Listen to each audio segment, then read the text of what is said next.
আসসালামু আলাইকুম, স্বাগত সবাইকে টেকনিক ইজি এডুকেশনের পক্ষ থেকে। আশা করি তোমরা অনেক ভালো আছো, আমিও ভালো আছি।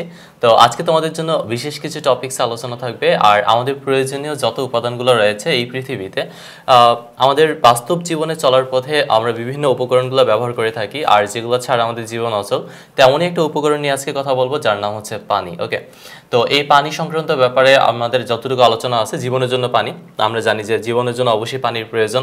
আর এই পানি যদি হয় বিশুদ্ধ পানি, তাহলে সেটার আয়োজন করতে হবে। আর যদি সেটা হয় দূষিত পানি, সেটা আমাদের জীবনের জন্য প্রয়োজনীয় হওয়ার ক্ষেত্রে বা জীবন ধারণের ক্ষেত্রে সেটা বিপর্যয় ডেকে আনবে। সো আমাদের এই পানি সংক্রান্ত ব্যাপারে যাবতীয় যা কিছু আলোচনা আছে, সেই আলোচনাগুলো আজকে হবে। চলো আমরা কথা না বাড়িয়ে সরাসরি আলোচনাতে চলে যাই। প্রথমত তুমি দেখো, পানির কিছু স্পেশাল ধর্ম থাকে। তুমি খেয়াল করে দেখো যে আমাদের এই বাস্তব জীবনে বা আমাদের এই জীবনে ভূপৃষ্ঠে শতকরা 75 ভাগে কিন্তু পানি থাকে। আবার আমাদের হিউম্যান বডিতে 60 থেকে 95 ভাগ পানি থাকে। শাকসবজিতে প্রায় 90 থেকে 95 ভাগ পানি থাকে। সো এই জিনিসগুলো আমাদের প্রত্যেকটা সেল, অর্গানস অথবা প্রত্যেকটা সেলের ডিভিশন থেকে শুরু করে সকল কার্যক্রম কিন্তু এই পানি দ্বারা নিয়ন্ত্রিত হয়ে থাকে। সো আমাদের দেহের জন্য যেমনটা পানির প্রয়োজন, ঠিক তেমনিভাবে আমাদের কাজকর্মের ক্ষেত্রে ধোয়া, তারপর হচ্ছে কোনো জিনিস পরিষ্কার করা বা গুছানো, সেই ক্ষেত্রেও কিন্তু পানির প্রয়োজন। তবে এই পানি নানানভাবে নানান উপায়ে কি হতে পারে, দূষিত হতে পারে। সো সেই দূষণ প্রতিরোধ করা এবং হচ্ছে বিশুদ্ধ পানিকে বিশুদ্ধ কিভাবে করা বা পানি বিশুদ্ধকরণ যে প্রক্রিয়াকরণগুলো রয়েছে, সেই বিষয়গুলো নিয়ে আজকে আলোচনা হবে। পানির ধর্মের মধ্যে খেয়াল করে দেখো, গলনাঙ্ক, স্ফুটনাঙ্ক রয়েছে। প্রথমে গলনাঙ্ক আর স্ফুটনাঙ্ক বলতে কি বোঝায়? যেমন তুমি ধরো যে তাপমাত্রায় বরফ গলে যাবে, সেই তাপমাত্রাকে কি বলা হয়ে থাকবে? ওই পদার্থের বা পানির গলনাঙ্ক বলা হয়ে থাকবে। সাধারণত 0 ডিগ্রি সেলসিয়াস তাপমাত্রায় বরফ কি হয়ে যায়? গলে যায়। সো এই বরফের গলনাঙ্ক বলা হবে 0 ডিগ্রি সেলসিয়াস। সো আমরা বলি যে তাপমাত্রায় বরফ গলে পানিতে পরিণত হয় তাকে কি বলা হয়? বরফের গলনাঙ্ক বলা হয়, যার মান হচ্ছে 0 ডিগ্রি সেলসিয়াস। দ্বিতীয়ত দেখো, স্ফুটনাঙ্ক। স্ফুটনাঙ্ক কি জিনিস? যে তাপমাত্রায় পানি বাষ্পে পরিণত হবে বা যে কোনো তরল পদার্থ বাষ্পে পরিণত হয়, তাকে বলা হয় স্ফুটনাঙ্ক। সো পানির ক্ষেত্রে এই স্ফুটনাঙ্কের মান কত? প্রায় 99.98 ডিগ্রি সেলসিয়াস, একদম 100-র কাছাকাছি। যার কারণে এর পরিবর্তে আমরা কত ধরতে পারি? 100 ডিগ্রি সেলসিয়াস। অর্থাৎ পানির স্ফুটনাঙ্ক হচ্ছে 100 ডিগ্রি সেলসিয়াস। দ্বিতীয়ত রয়েছে বিদ্যুৎ কিংবা তড়িৎ পরিবাহিতা। বিশুদ্ধ পানি কি বিদ্যুৎ পরিবহন করে? একদম না। কারণ হচ্ছে বিশুদ্ধ পানি কি হতে পারে না? আয়নিত হতে পারে না। তোমরা জানো যে পানির সংকেতটা হচ্ছে H2O। যখন পানি আয়নিত হয়ে H+ এবং হচ্ছে OH- আয়ন তৈরি করবে, তখনই সেটা কি হবে? যে তোমার বিদ্যুৎ পরিবহন করবে। কিন্তু এখানে কথা হচ্ছে যে এই পানি, বিশুদ্ধ পানি এই অবস্থায় থাকে, অর্থাৎ H2 আকারে থাকে, যার কারণে সে কি করবে না? আয়নিত হতে পারবে না। আর আয়নিত হয় না বলে সে কি করতে পারবে না? বিদ্যুৎ পরিবহন করতে পারবে না। সো পানিতে বিদ্যুৎ পরিবহন করার জন্য বা পানিকে বিদ্যুৎ পরিবাহী করার জন্য যে কাজটি করতে হবে আমাদেরকে, তা হচ্ছে পানিতে সামান্য পরিমাণ অ্যাসিড অথবা সামান্য পরিমাণ ক্ষার যোগ করতে হবে। যখন তুমি সামান্য পরিমাণ এই ভেজাল মিশ্রিত করবা, তখন সহজে পানি আয়নিত হয়ে যাবে এবং এর মধ্য দিয়ে কি হবে? বিদ্যুৎ পরিবহন করবে। পানি হচ্ছে উভধর্মী অক্সাইড অথবা উভধর্মী। সে হচ্ছে অ্যাসিড এবং ক্ষার হিসেবে কাজ করে, কারণ পানির পিএইচ এর মান হচ্ছে 7। আমরা জানি যার পিএইচ এর মান 7 হয় সে হচ্ছে নিরপেক্ষ হবে। সো পানির পিএইচ এর মান হচ্ছে 7, দ্যাটস ওয়াই সে হচ্ছে নিরপেক্ষ। সে হচ্ছে যদি অ্যাসিড, ধরো কোনো একটা অ্যাসিডের সাথে যখন সে বিক্রিয়া করে, তখন সে ক্ষার হিসেবে কাজ করবে। আর যখন ক্ষারের সাথে বিক্রিয়া করে, তখন সে অ্যাসিড হিসেবে কাজ করবে। সো পানিকে আমরা বলতে পারি সে উভধর্মী হিসেবে কাজ করে, কখনো অ্যাসিড কখনো ক্ষার। দ্বিতীয়ত দেখো তুমি, তারপর লেখা আছে যে পানির গঠন। পানির গঠন হচ্ছে যে আমরা জানি একটা অক্সিজেন পরমাণু 2টা হাইড্রোজেন পরমাণুর সাথে এভাবে যুক্ত থাকে, আর এভাবে কি তৈরি হয়? পানি তৈরি হয়ে যায়। পানি যে আকারে থাকে পরমাণুগুলো, তার নাম হচ্ছে ক্লাস্টার আকার। অণুগুলো কি আকারে থাকবে? ক্লাস্টার আকারে থাকবে। ক্লাস্টার শব্দটা তোমরা মনে রাখবে যে পানির গঠনের ক্ষেত্রে এটা এমসিকিউতে আসে যে পানি কি আকারে থাকে, সেটা হচ্ছে ক্লাস্টার আকার। তো এখন তুমি দেখো আরেকটা ব্যাপার, যে এখানে আমরা আলোচনা করেছি পানির ধর্মের মধ্যে গলনাঙ্ক, স্ফুটনাঙ্ক, বিদ্যুৎ বা তড়িৎ পরিবাহিতা, আর হচ্ছে পানির গঠন। এখন আমরা যে বিষয়টা নিয়ে কথা বলবো তা হচ্ছে পানির উৎস। যেমন কোন কোন জায়গাগুলো থেকে আমরা পানি পেয়ে থাকি। তোমরা জানো বাংলাদেশের যে জায়গাগুলোতে পানি পাওয়া যায় সেগুলো হচ্ছে নদ নদী, খাল বিল অথবা বদ্ধ জলাশয়। তাছাড়া তুমি দেখো যে পৃথিবীতে যে পরিমাণ পানি আছে, তার ঠিক 90% পানি হচ্ছে সমুদ্র থেকে পাওয়া যাবে। অর্থাৎ পানির সোর্স হিসেবে আমরা প্রধান কেন্দ্রবিন্দু হিসেবে সমুদ্রে ধরতে পারি, কারণ সমুদ্রের পানি হচ্ছে 90%। পৃথিবীর সব পানি যদি আমরা একসাথে করি, তার 90% পানি হবে সমুদ্রের পানি। ওকে, তো এই সমুদ্রের পানিকে বলা, সমুদ্রে সাধারণত অতিরিক্ত পরিমাণে লবণ থাকে যার কারণে এটা লবণাক্ত পানি, অথবা মেরিন ওয়াটার অথবা লবণাক্ত পানি, অথবা এটাকে লোনা পানি বলা হয়ে থাকে, ঠিক আছে, যেহেতু এটার নাম মেরিন ওয়াটার। এই লবণাক্ত পানিটা বা সমুদ্রের যে পানিটা যেহেতু লবণাক্ত, সো এই জন্য আমরা এটাকে কি করতে পারি না, আমাদের দেহের জন্য অনুপযোগী, অর্থাৎ সেটা আমরা পান করতে পারবো না। আবার কি করতে পারবো না, তা হচ্ছে তোমার কোনো ধোয়ার কাজে অথবা কোনো পরিষ্কারক কাজে ব্যবহার করতে পারবো না, কারণ সেগুলো মরিচা ধারণ করবে অথবা মরিচা পড়তে ভূমিকা রাখবে। সো এগুলো আমরা নর্মালি খাওয়ার অনুপযোগী এবং ব্যবহারে কি হয়ে থাকে, অনুপযোগী হয়ে থাকে। তাছাড়া পৃথিবীর প্রায় 2% পানি হচ্ছে তুষারপাত আকারে থাকে। তোমরা জানো যে অনেক সময় দেখা গেছে যে রাশিয়া, সাইবেরিয়া এই অঞ্চলগুলোতে বরফ আকারে পানি থাকে। সো এই পানিগুলো হচ্ছে কি আকারে থাকবে, হিমবাহ বা বরফ আকারে থাকবে। অনেক সময় এমন হয় না যে ঝর্ণা সৃষ্টি হয়। ঝর্ণা কিভাবে সৃষ্টি হয়, কারণ পাহাড়ের উপরে থাকা যে ইগুলো রয়েছে, বরফগুলো রয়েছে, সেই বরফগুলো গলে যায় আর সেখান থেকে কি সৃষ্টি হয়, ঝর্ণা সৃষ্টি হয়। সো এখানে পৃথিবীর প্রায় 2% পানি আছে যেটা এই ঝর্ণা সৃষ্টি হোক অথবা হিমবাহ আকারে অথবা তুষারপাত আকারে থাকে। তাছাড়া তুমি দেখো আমাদের ব্যবহার উপযোগী তাইলে পানি কত পার্সেন্ট, মাত্র 1%, যা কিনা নদ নদী খাল বিল এগুলাতে পাওয়া যায়, ঠিক আছে। আর আমরা আমাদের দেশের ভিতর সবচেয়ে বেশি এই ব্যবহারের উপযোগী যে পানিটা রয়েছে ব্যবহার করে থাকি তা হচ্ছে কিসে, নলকূপের পানি, অর্থাৎ ভূগর্ভস্থ যে পানিটা তা নলকূপের সাহায্যে উত্তোলন করা হয়ে থাকে, সেই পানিটাই আমরা ব্যবহার করে থাকি বা পান করে থাকি। এখন কথা হচ্ছে যে যদি বেশি ভূগর্ভস্থ না হয় তাহলে তার মধ্যে আর্সেনিক থাকতে পারে। বাংলাদেশের অনেক অঞ্চলে রয়েছে আর্সেনিকযুক্ত পানি, আর সেই পানিগুলো ব্যবহারের অনুপযোগী। এই জন্য গভীর নলকূপ বসাইতে হয় এবং গভীর নলকূপ থেকে পানি উত্তোলন করতে হয় এবং সেই পানিটাই হচ্ছে ব্যবহারের উপযোগী। তো আমাদের দেশের এই যে আর্সেনিকযুক্ত যে পানিটা রয়েছে, এই পানি থাকার কারণে অনেকেই আছে যারা বৃষ্টির পানিকে সেভ করে রাখে এবং সেটা পিউরিফাই করে ওটাকে পান করে থাকে বা আমাদের গ্রহণের উপযোগী হয়ে থাকে। তারপর হচ্ছে বাংলাদেশের মিঠা পানির উৎস। আচ্ছা, মিঠা পানি তুমি কই পাবা? মিঠা পানি মানে হচ্ছে যে নদ নদী খাল বিল চলন বিল এগুলোর পানি। আর এই মিঠা পানির যে মাছগুলো রয়েছে সেগুলো কিন্তু লবণাক্ত পানিতে থাকতে পারে না, আর লবণাক্ত পানির মাছ কিন্তু মিঠা পানিতে থাকতে পারে না। আমাদের নদ নদী খাল বিল এগুলো হচ্ছে মিঠা পানি, আর এই পানিগুলো আমরা বিশেষ করে কৃষিকাজ অথবা গাছপালার পানি হিসেবে ব্যবহার করে থাকি এবং কোনো কোনো ক্ষেত্রে এগুলো আমাদের গ্রহণের উপযোগী হয়ে থাকে, অর্থাৎ বিশুদ্ধ করে অথবা ফুটিয়ে আমরা এই পানিগুলো খেতে পারি। তারপর তুমি দেখো জলজ উদ্ভিদের জন্য পানির প্রয়োজনীয়তা। এমন কিছু উদ্ভিদ আছে যারা জলে বাস করে, যেমন কি কি থাকতে পারে, ক্যাশরদাম, হেলেঞ্চা, তারপর হচ্ছে তোমার কলমি, এই যে এইগুলা। তো এরা হচ্ছে যে কোথায় বাস করবে, সিংগারা সহ অনেকেই আছে যারা হচ্ছে তোমার জলে বাস করে। তো এদের উৎপত্তি কিন্তু জলই হয়, ইভেন এদের যে অঙ্গজ প্রজনন, বিশেষ করে জলজ উদ্ভিদের অঙ্গজ প্রজনন হয়ে থাকে, তারা সাধারণত ওই জলের মাধ্যমে সেই প্রজননটা হয় এবং এদের বংশ বিস্তার সৃষ্টি হয়। তো এখন কথা হচ্ছে যে জলজ উদ্ভিদগুলো যারা জলে বাস করে বা জলে উৎপত্তি হয়ে থাকে, তাদেরকে যদি আমরা স্থলভাগে নিয়ে আসি, পানি ছাড়া তাদেরকে কিন্তু বাঁচানো পসিবল না। তবে কিছু উদ্ভিদ আছে যাদেরকে জল এবং হচ্ছে স্থল দুই ভাগে পাওয়া যায়, অর্থাৎ তারা স্থলে বাস করতে পারে বা জলে বাস করতে পারে। বাট বেশিরভাগ জলজ উদ্ভিদগুলোই কিন্তু তোমার জলে বাস করে এবং সাধারণত তারা দেখা গেছে যে স্থলে নিয়ে আসলে তাদের কি হয়ে যায়, মারা যায় বা মৃত্যুবরণ করে। তো এখন এখান থেকে আমরা কি সিদ্ধান্তে উপনীত হতে পারি যে একটা শাপলা ফুল ধরো অথবা কোনো কোনো উদ্ভিদ ধরো যার কিনা সম্পূর্ণ দেহ পানির তলে থাকে বা পানির তলদেশে থাকে এবং সেখান থেকে সে কিন্তু ওই পানি থেকে তার প্রয়োজনীয় যে উপাদানগুলো রয়েছে বা নিউট্রিশনগুলো রয়েছে সেগুলো কালেক্ট করে থাকে। তো এখন যদি পানি না থাকে তাহলে কিন্তু সেই উদ্ভিদকে বাঁচানো যাবে না, এবং সেই উদ্ভিদ যদি নাই বাঁচে তাহলে দেখা গেছে যে পানির যে ভারসাম্য রয়েছে সে ভারসাম্য, ইভেন সেখানে যে জলজ প্রাণীগুলো আছে সে প্রাণীরও খাদ্য অভাব দেখা দিবে এবং মারা যাবে। তারপর জলজ প্রাণীর জন্য পানির ভূমিকা। তোমরা জানো যে আমাদের শতকরা দেহের 80% প্রোটিন কিন্তু মাছ থেকে আসে, আর এই প্রোটিনের চাহিদা যেহেতু মাছ পূরণ করে, সো মাছ কোথায় বাস করে, জলে বাস করে। কি হবে যদি তুমি সকল মাছগুলো দেখে গেছে ইলিশ মাছ ধরো পানির উপর থেকে উঠাবো, একটু পরে দেখবে সে আর নাই, ঠিক আছে। তো কেন এমনটা হয়, কারণ হচ্ছে যে এদের একটা বিশেষ অঙ্গ রয়েছে, তার নাম হচ্ছে ফুলকা। ওকে, ফুলকার সাহায্যে তারা সাধারণত কি করে থাকে, যে পানি থেকে অক্সিজেন গ্রহণ করে থাকে, যেমনটা আমরা ফুসফুস থেকে বাতাস থেকে অক্সিজেন গ্রহণ করতে পারি। বাট কথা হচ্ছে যে যারা মাছ রয়েছে বা যে মাছগুলো রয়েছে সেগুলো কিন্তু বাতাস থেকে অক্সিজেন গ্রহণ করতে পারবে না। তাদের যে ফুলকা রয়েছে সে ফুলকা বিশেষ প্রক্রিয়ার সাহায্যে এই পানি থেকে কি করে থাকে, অক্সিজেন গ্রহণ করে থাকে। প্রতি লিটার পানিতে যদি 5 মিলিগ্রাম অক্সিজেন না থাকে তাহলে কিন্তু এখানে মাছের বেঁচে থাকা অনেকটা ইম্পসিবল হয়ে দাঁড়াবে। তো এখন জলজ যারা প্রাণী আছে তারা যেহেতু ফুলকার সাহায্যে অক্সিজেন গ্রহণ করে থাকে পানি থেকে, এখন যদি পানি না থাকে তাহলে কিন্তু সেই জলজ উদ্ভিদগুলা বাঁচানো সম্ভব হবে না।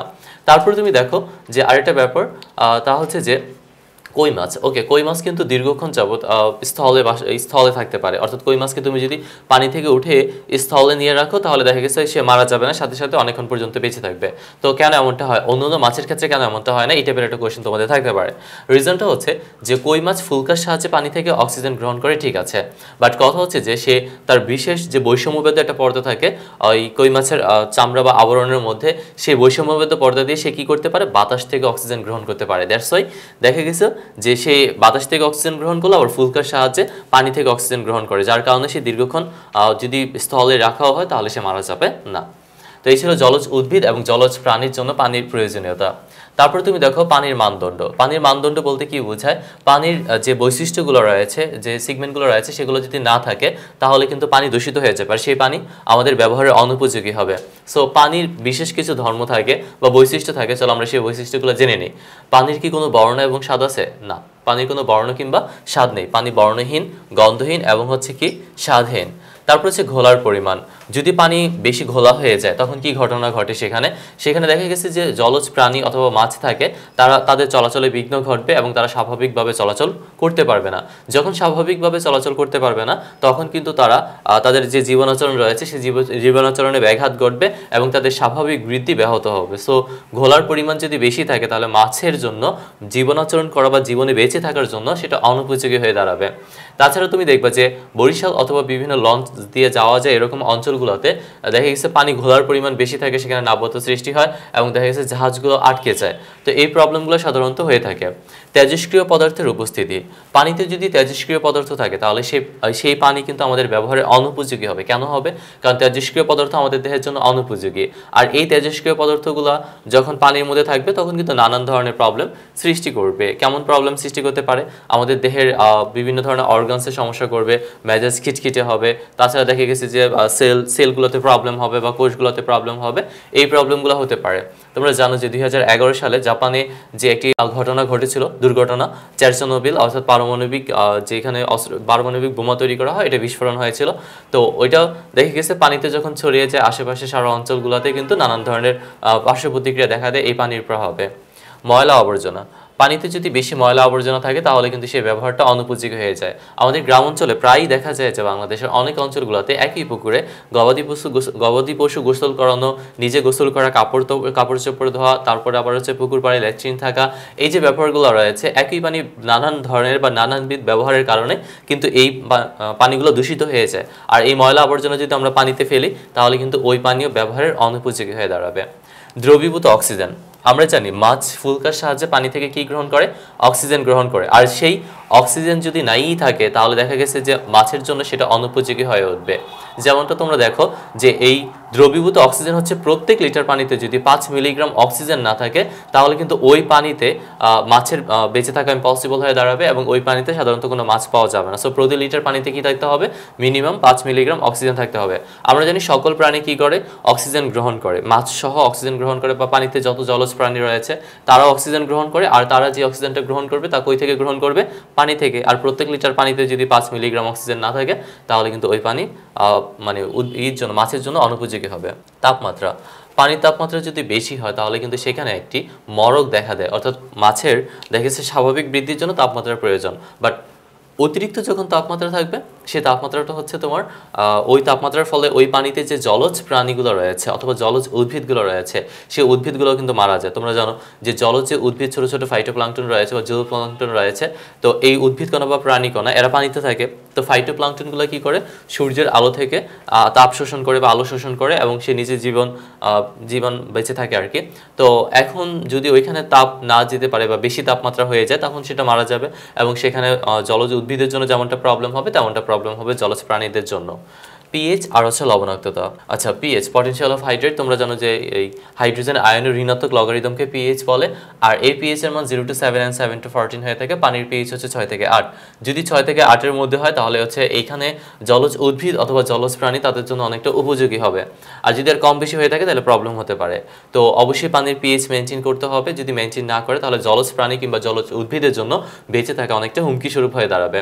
তো এখন কথা হচ্ছে যদি পিএইচ এর মান বেড়ে যায় তাহলে কি ঘটনা ঘটবে, সেখানে আমাদের বিশেষ করে পুকুরগুলোতে বা দেখা যাচ্ছে যেখানে আমরা মাছ চাষ করি ওইগুলোতে পিএইচ এর মান কমানোর জন্য আমরা কি করতে পারি, ক্ষার ব্যবহার করতে পারি, অ্যাসিড ব্যবহার করতে পারি। তোমরা একটু খেয়াল করে দেখবো যদি পিএইচ এর মান বেড়ে যায় তখন অ্যাসিড ব্যবহার করবা, আর যদি পিএইচ এর মান কমে যায় তাহলে ক্ষার ব্যবহার করবা। তারপর হচ্ছে লবণাক্ততা। লবণাক্ততা হচ্ছে আমরা জানি যে মিঠা পানিতে সাধারণত লবণাক্ততা পাওয়া যায় না, আর লোনা পানি বা মেরিন ওয়াটার ওইটাই হচ্ছে লবণাক্ত পানি। যদি মিঠা পানিতে লবণাক্ততা চলে আসে বা সমুদ্রের পানি চলে আসে তাহলে কিন্তু ওই মিঠা পানীয় ব্যবহারের অনুপযোগী হয়ে দাঁড়াবে। সো এখন কি করতে হবে যে মিঠা পানি মিঠার পানির মতো থাকতে হবে, আর লবণাক্ত পানি সমুদ্রের জায়গায় থাকতে হবে, কোনোভাবে আসতে পারবে না।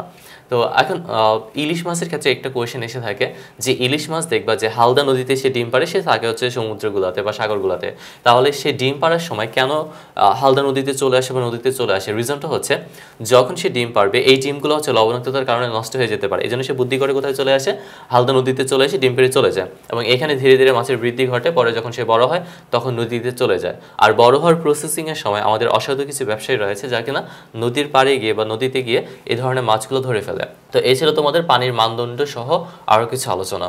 এখন আমরা যে বিষয়টা নিয়ে কথা বলবো তা হচ্ছে পানির পুনরাবর্তন ও পরিবেশ সংরক্ষণে পানির ভূমিকা। ওকে, তো একটা জিনিস এখানে ভেবেই দেখো যে বৃষ্টি হয় আবার সমুদ্রের পানি স্তরগুলো একটু কমতে থাকে, কেন এমনটা হয়? পানির পুনরাবর্তন বলতে বোঝাচ্ছে যে খাল বিল নদ নদী সাগর মহাসাগর সমুদ্র এদের সূর্যের তাপে কি হয়, পানিটা বাষ্প হয়ে যায়। যখন এই বাষ্প হয়ে যায় এই বাষ্পগুলো একসাথে মিলে মেঘমালা সৃষ্টি করে, যা কিনা পরবর্তীতে বৃষ্টির রূপে ঝরে। তো এই বৃষ্টিগুলো আবার নেক্সট হচ্ছে যে তোমার নদ নদী খাল বিল হয় সমুদ্রে গিয়ে যায়। তো এইটা আবর্তন কিংবা সার্কেল হচ্ছে, মূলত এই সার্কেলটাকে কি বলা হয়, পানির পুনরাবর্তন বলা হয়ে থাকে। আর এই সার্কেলের মাধ্যমে সাধারণত পানি দেখা গেছে যে বৃষ্টির রূপে বা বৃষ্টির কণা রূপে সৃষ্টি হয়। পানি বিশুদ্ধকরণ খুব ইম্পর্টেন্ট একটা টপিকস। তোমরা জানো যে অনেক সময় এমন হয় বন্যার যে অঞ্চলগুলোতে থাকে ওই অঞ্চলগুলোতে কি হয়, পানি দূষিত হয়ে যায়। তো আবার অনেক জায়গা থাকে লবণাক্ততার পানির কারণে সে পানিতে ব্যবহারের অনুপযোগী হয়। তো ওই জায়গাগুলোতে পানি বিশুদ্ধকরণ করার প্রক্রিয়া প্রয়োজন হয়ে থাকে। এমন কিছু পদ্ধতি বা মেথড রয়েছে যে পদ্ধতিতে চাইলে তুমি পানি কি করতে পারবা, পিউরিফাই করতে পারবা। সেই পদ্ধতিগুলো কি কি জেনে নেওয়া যাক। নাম্বার 1 তা হচ্ছে পরিস্রাবণ। পরিস্রাবণ পদ্ধতি কি? পরিস্রাবণ হচ্ছে যে এটা সাধারণত একটা ছাঁকন পদ্ধতি, যে পদ্ধতিতে তোমার দেখা গেছে যে এখন আমরা যে ফিল্টারিং করি পানিগুলো ওইটাও একটা পরিস্রাবণ পদ্ধতি। আগে এরকমটা করা হতো যে বালির মধ্য দিয়ে পানিকে চালনা করা হতো, তখন পানিতে থাকা ময়লা জীবাণু কিংবা আবর্জনাগুলো বালিতে আটকে যেত এবং সেগুলো এই বালির মধ্য দিয়ে চালনা করার পর যখন একসাথে করতো তখনই সেটা পিওর পানি হিসেবে পরিণত হতো। তাছাড়া আরও কিছু কাজ করা যেতে পারে, তা হচ্ছে যে সূক্ষ্মভাবে তৈরি এমন কিছু কাপড় ব্যবহার করা যেতে পারে এই ছাঁকন পদ্ধতির জন্য। এভাবে যদি ছাঁকন পদ্ধতির সাহায্যে বা বালির মধ্য দিয়ে পানিকে প্রবেশ করিয়ে ময়লা আবর্জনাগুলো আটকিয়ে পানিকে বিশুদ্ধ করা হয় তখন সেই প্রক্রিয়াটার নামই হচ্ছে পরিস্রাবণ পদ্ধতি। দ্বিতীয়ত হচ্ছে ছাঁকন। ছাঁকন পদ্ধতি আমরা সবাই জানি যে এটা জাস্ট বিভিন্ন জিনিস দিয়ে ছেঁকে নেওয়া বা কোনো ফিল্টারিং করা এই ব্যাপারগুলো আর কি। তৃতীয়ত আমরা জানবো ক্লোরিনেশন। ক্লোরিনেশন কি প্রক্রিয়া? যে পদ্ধতিতে বিভিন্ন ক্লোরিনজাত পদার্থ ব্যবহার করা যেতে পারে। যেমন কি কি ব্যবহার করা যেতে পারে? Bleaching powder. যদি তুমি ব্লিচিং পাউডার ব্যবহার করে পানিকে বিশুদ্ধকরণ করো তখন সেই প্রক্রিয়াটার নাম হচ্ছে ক্লোরিনেশন, যার সংকেতটা হচ্ছে ব্লিচিং পাউডারের সংকেতটা ভালো করে মুখস্থ রাখবা, CA হচ্ছে Cl। ওকে, এটা হচ্ছে ব্লিচিং পাউডারের সংকেত। তাছাড়া আমরা আরও কিছু পদার্থ ব্যবহার করতে পারি, যেমন ক্লোরিন গ্যাস Cl2, এই গ্যাসটা ব্যবহার করা যেতে পারে, অথবা O3 ওজোন গ্যাস ব্যবহার করেও কিন্তু পানিকে বিশুদ্ধ করা হয়ে থাকে। বিশেষ করে বোতলজাত যে পানিগুলো রয়েছে সেই বোতলজাত পানিগুলো এই O3 বা ওজোন গ্যাস দিয়ে পিউরিফাই করা হয়ে থাকে।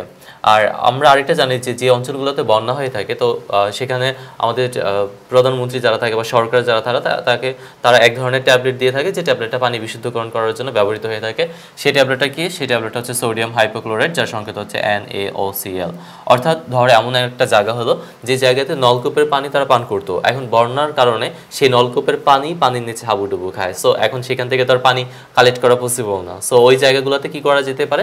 বন্যার্থদের জন্য এই সোডিয়াম হাইপোক্লোরাইড জাতীয় একটা ট্যাবলেট রয়েছে, সেই ট্যাবলেটটা দেওয়া যেতে পারে। যদি এই ট্যাবলেটটা পানিতে ছেড়ে দেওয়া হয় তাহলে পানি বিশুদ্ধকরণ করা হয়ে থাকবে।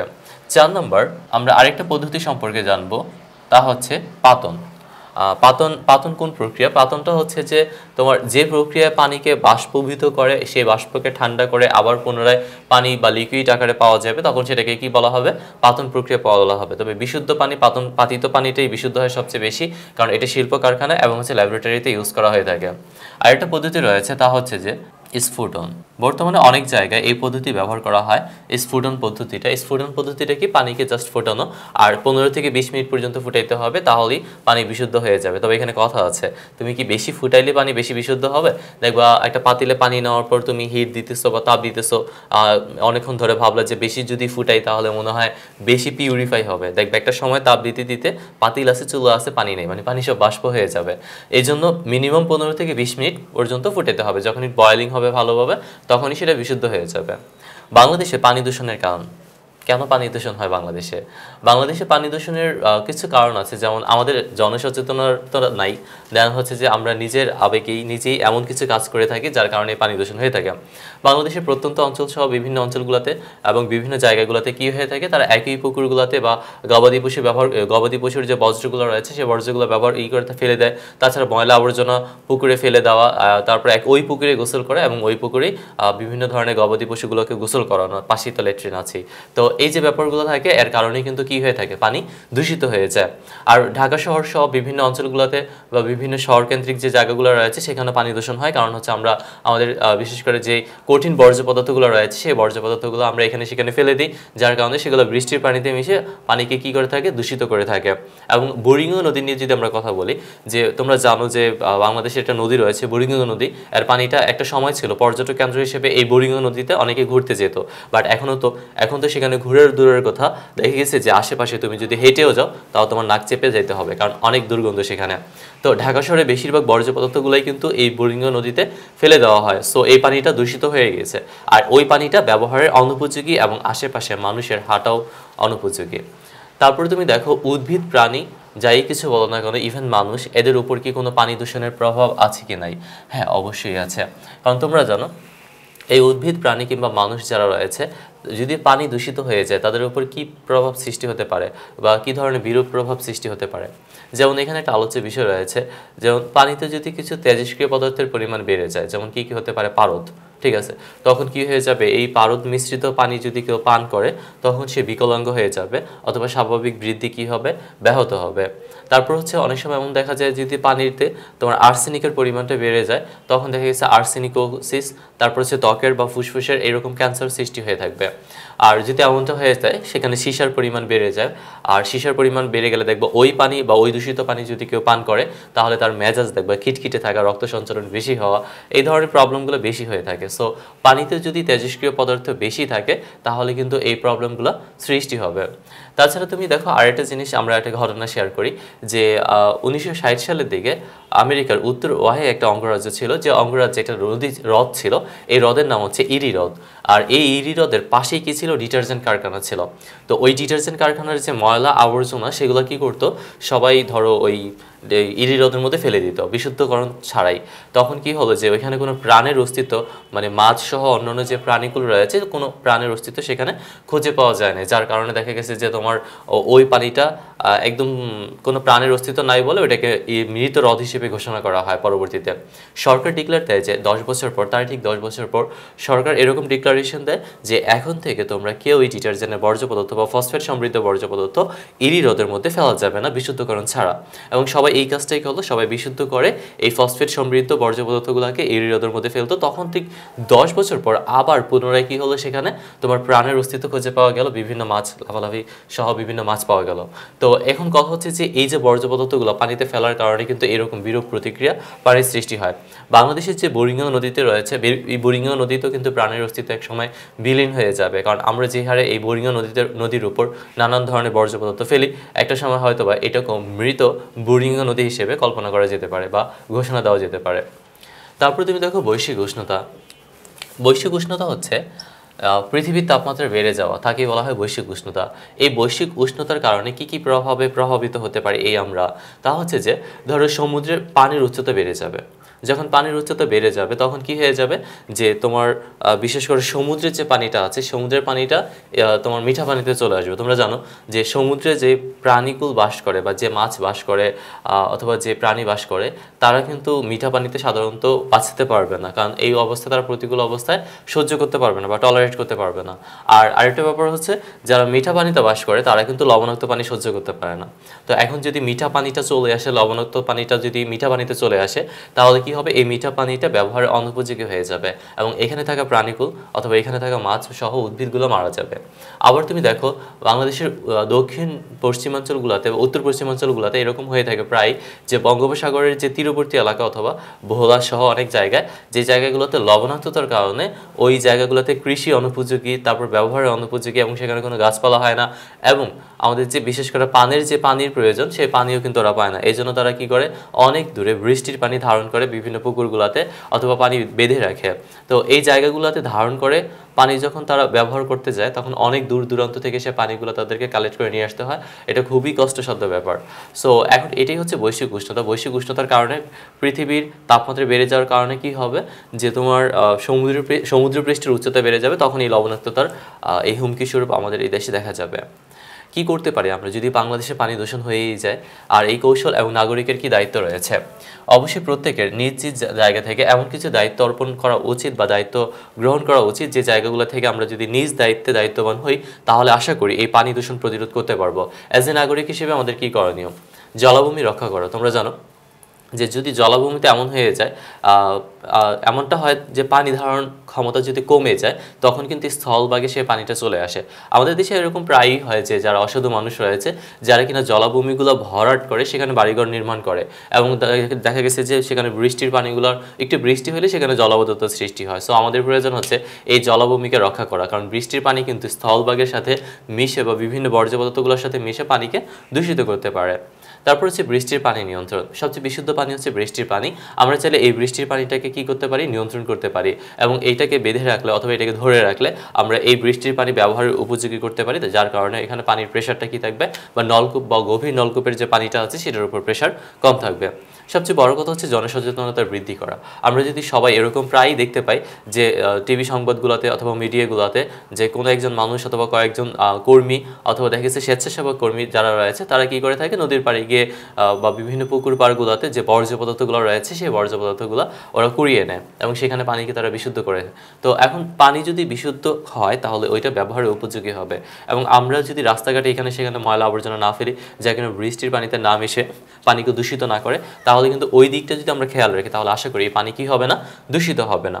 শিল্প কারখানার দ্বারা পানির দূষণ প্রতিরোধ। তোমরা জানো যে অনেক সময় এমনটা হয়ে যায়, তোমার দেখা গেছে যে বাংলাদেশের ট্যানারি শিল্পগুলো অথবা চামড়া শিল্পগুলো সেইগুলা তোমার যে বর্জ্য পদার্থগুলো সৃষ্টি হবে বা কঠিন বর্জ্যগুলো সৃষ্টি হয় সেগুলো কোথায় ফেলে দেয়, তারা পানিতে ফেলে দেয়। যখন পানিতে ফেলে দেবে ওই নদীর পানিটাই কিন্তু দূষিত হয়ে যায়। বাংলাদেশের যে নদ নদীগুলো রয়েছে বেশিরভাগ এই নদী কেন্দ্রিক কিন্তু বিভিন্ন ধরনের চামড়া শিল্প গড়ে ওঠে বা বিভিন্ন শিল্প কারখানাগুলো গড়ে ওঠে, যাদের বর্জ্য পদার্থগুলো ওই নদীতে ফেলে দেওয়া হয়, ফলে ওই নদীর পানি কিন্তু ধীরে ধীরে কি হয়ে যায়, দূষিত হয়ে যায়। সো এখন শিল্প কারখানার যে বর্জ্য পদার্থগুলো রয়েছে সেই বর্জ্য পদার্থগুলো অবশ্যই পিউরিফাই করে ফেলতে হবে, অথবা এমন কিছু পদ্ধতি অবলম্বন করা যেতে পারে যেটা নদীর পানিতে না মিশে আমরা অন্য কোনো জায়গায় এগুলো একসাথে করতে পারি। কৃষি জমি থেকে মাটির ক্ষয় প্রতিরোধ। তোমরা অনেকেই জানো যে এই কৃষি জমির যে ইটা রয়েছে, মাটিগুলো রয়েছে, সেগুলোতে অনেকবার ফসল চাষ করা হয়ে থাকে। বারবার ফসল চাষ করলে কিন্তু মাটির ক্ষয় হয়ে থাকে, অথবা অতিরিক্ত সার কিংবা কীটনাশক ব্যবহার করলে কিন্তু ফসলের ক্ষয়ক্ষতি হবে। সো এখানে যে কাজটি করা যেতে পারে সেটা হচ্ছে যে আমাদের কৃষি জমির মাটিগুলো রক্ষা করতে হবে, তাহলে সেটাও কিন্তু পানি দূষণটা প্রতিরোধ করবে। উন্নয়ন কার্যক্রমে পানির ভূমিকা। হ্যাঁ, উন্নয়ন কার্যক্রমে পানির ভূমিকা বলতে কি বোঝায়, যেমন আমাদের প্রতিদিন যেহেতু নিত্য প্রয়োজনীয় যত কাজ রয়েছে সব কাজের উপকরণের মধ্যে পানির একটাও প্রয়োজন আছে, কারণ এই পানি যদি নাই থাকে তাহলে দেখা গেছে যে আমাদের সার্বিকভাবে জীবনে চলার পথে নানান ধরনের বিঘ্নতা সৃষ্টি হতে পারে। সো এখন কি প্রয়োজন, এই বিশুদ্ধ পানিকে ধরে রাখা, অর্থাৎ বিশুদ্ধ পানি ব্যবহারের উপযোগী করে তোলা। যদি পানি দূষিত হয়ে যায় তাহলে সেটাকে আমাদের অবশ্যই পিউরিফাই করতে হবে, এমন কোনো পদ্ধতি অবলম্বন করা যাবে না যেখানে পানি দূষিত হয়। এবার আমাদের আলোচ্য বিষয় হচ্ছে যে বাংলাদেশে পানি উৎস হুমকি। বাংলাদেশে পানি উৎস হুমকি বলতে কি বোঝায়, অর্থাৎ যে সোর্সগুলো থেকে আমরা পানি পাবো ওই সোর্সগুলো থেকে যদি এমনটা হয়ে যায় সেখানে তোমার নানানভাবে এই পানিগুলো দূষিত হয়ে যায়, তখনই কিন্তু আমাদের এই পানির প্রতিক্রিয়া বা বিরূপ যে প্রতিক্রিয়া আছে সেটা সৃষ্টি হবে। তো পানি উৎস হুমকি বলতে বোঝায় নদী, যেমন একটা দেখো নদী দখল, যখন কেউ নদী দখল করে তখন দেখা গেছে যে সেখানে ওই নদী দখলের ফলে বা নদীতে ভরাট করার ফলে সেই স্তরটা কমে যায় বা স্থলভাগের দিকে পানিটা চলে আসে এবং সেই পানি কিন্তু স্থলভাগে থাকা বর্জ্য পদার্থের সাথে মিশে পানিকে দূষিত করে। এই জন্য নদী দখল একটা কি হতে পারে, পানি উৎসের হুমকি হতে পারে। তাছাড়া হতে পারে অপরিকল্পিত বর্জ্য ব্যবস্থা। আমাদের দেশে এমনটা হয়ে যায় যে অনেক শিল্প কারখানা রয়েছে বা ট্যানারি শিল্প রয়েছে, যারা কি করে থাকে তাদের শিল্প কারখানা থেকে সৃষ্ট যে বর্জ্যগুলো রয়েছে সেই বর্জ্যগুলো নদীতে ফেলে দেয় পিউরিফাই ছাড়াই। আর এই বর্জ্য পদার্থগুলোর মধ্যে সৃষ্টি হয় নানান ধরনের তোমার তেজস্ক্রিয় পদার্থ থাকে বা এমন কিছু পদার্থ থাকে টক্সিক জাতীয় পদার্থ যা কিনা পানিতে মিশে পানিতে এমনভাবে দূষিত করে যে ওইখানে পুরো তার তেজস্ক্রিয়তা ছড়িয়ে দেয়। এবং ওই পানিতে যদি কেউ গোসল করে থাকে বা ওই পানি যদি কোনো কাজে ব্যবহার করে থাকে তাহলে যন্ত্রপাতি সহ মানব শরীর সেটা দ্বারা কি হতে পারে, ক্ষতিগ্রস্ত হতে পারে। আরও কিছু থাকে, যেমন তুমি ধরো পানির গতিপথের পরিবর্তনের কারণে ঠিক যে জায়গাগুলোতে পানি আসার কথা ছিল ওই জায়গাটাতে না এসে অন্য জায়গা থেকে পানির পরিবর্তন হয়ে থাকে। প্রায়ই দেখে থাকবে যে এক নদীর মোহনা একদিকে থাকে, কয়েকদিন পর হয়তো বা এই নাব্যতার কারণে বা বিভিন্ন কারণে নদীর গতিপথ পরিবর্তন হয়ে যায়। তো এরকমটা হয়ে থাকে। তো পানি উৎস হুমকি সাধারণত যে সোর্সগুলোতে পানি পাবো আমরা, সমুদ্র বলো, খাল বিল, নদ নদী, পুকুর, জলাশয়, এই জায়গাগুলোতে যদি কোনোভাবে দূষিত হয়ে যায় তখনই সেটাকে কি বলা হয়ে থাকে, পানি উৎস হুমকি বলা হয়ে থাকে। পানি প্রবাহের সার্বজনীনতা আর হচ্ছে আন্তর্জাতিক নিয়ম নীতি। তোমরা জানো পানি এমনটা না যে এমন নদ নদী খাল বিল একটা আরেকটার সাথে কিন্তু যুক্ত থাকে, সাগর মহাসাগর একটা আরেকটার সাথে যুক্ত থাকে। যেমন আটলান্টিক মহাসাগর কিন্তু আলাদা না, আটলান্টিক মহাসাগরের সাথে অন্য সাগর বা অন্য নদ নদী যুক্ত থাকবে। সো যেহেতু এক দেশের নদ নদীর সাথে আরেক দেশের নদ নদী বা দেখে গেছে যে তোমার নদীর সাথে আরেক দেশের নদী যুক্ত থাকে, সো এটা একটা আন্তর্জাতিক বিষয় বা আন্তর্জাতিক ইস্যু। তো আমাদের কি প্রয়োজন যে এই জায়গাগুলোতে আমাদের একটি সার্বজনীনতা প্রয়োজন। দেখা গেছে যেহেতু আমাদের দেশের বেশিরভাগ নদী হচ্ছে ভারতের সাথে ইনক্লুডেড, সো অথবা নেপাল, ভুটান এদের সাথে রয়েছে কিছু নদী, সো আমাদের যতই কিছু রয়েছে সব কিছু ওদের সাথে কনভারসেশন করা। আর আমরা যদি এমনটা হয়ে থাকে যে বর্ষাকালে ভরা মৌসুমে আমরা বেশি পানি পাই অথবা দেখা গেছে গ্রীষ্মকালে পানির পরিমাণটা কম থাকে, তো সেই নিয়ে কিন্তু আন্তর্জাতিকভাবে অনেক প্রবলেম সৃষ্টি হয়ে যায়। সো এখন এই আন্তর্জাতিকভাবে অনেক দেশই আছে এই পানি বন্টন নিয়ে বিরূপ একটা প্রতিক্রিয়া বা বিরোধ সৃষ্টি, যেমনটা আমাদের দেশেও আছে। তো এই জন্য 1997 সালে জাতিসংঘ কর্তৃক একটি সংস্থা, যে সংস্থা কি করেছিল যে এই পানি বন্টন নিয়ে একটি চুক্তি করেছিল বা সমঝোতা করেছিল, যদিও সেটা পরবর্তীতে তেমন একটা কার্যকর হয়নি। তারই ঠিক কয়েক বছর পর যে 1971 সালে কী করা হয়েছিল যে ইরানের রামসারে একটি কনভেনশন হয়েছিল 1971 সালে 2রা ফেব্রুয়ারি। সেই অনুসারে এটাকে বলা হয় রামসার কনভেনশন। এবং এই রামসার কনভেনশনে শুধুমাত্র এই নদী বা পানি যে সার্বজনীনতা সেই বিষয়টা নিয়ে কথা বলা হয়, যেখানে হচ্ছে বাংলাদেশ 1973 সালে কী করে ওই সমঝোতায় স্বাক্ষর করে। যদিও পরবর্তীতে 1998 সালে বা 87 সালে কী করা হয়েছিল তার দেখা গেছে পরিবর্তন বা পরিমার্জন করা হয়েছিল, তবুও সেটা তেমন একটা কার্যকর হয় নাই। আন্তর্জাতিক নদী কনভেনশন বলতে বোঝায় 1996 সালে হেলসিঙ্কিতে তাদের 52তম আন্তর্জাতিক সম্মেলনে কি করা হয়েছিল, নদী কনভেনশন করা হয়েছিল, যেটা মূলত আন্তর্জাতিক নদী কনভেনশন নামে পরিচিত।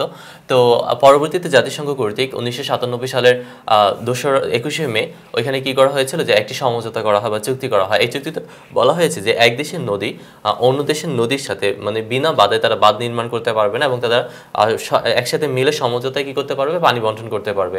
এটি হচ্ছে আন্তর্জাতিক নদী কনভেনশন। তো আমাদের এখানে আলোচ্য বিষয় ছিল আজকে যে যেহেতু পানি একটি সার্বজনীন অধিকার, একটি মৌলিক অধিকার, সো এই পানিকে সবার অধিকার হিসেবে দিতে হবে, কোনোভাবে ক্ষুণ্ণ করা যাবে না।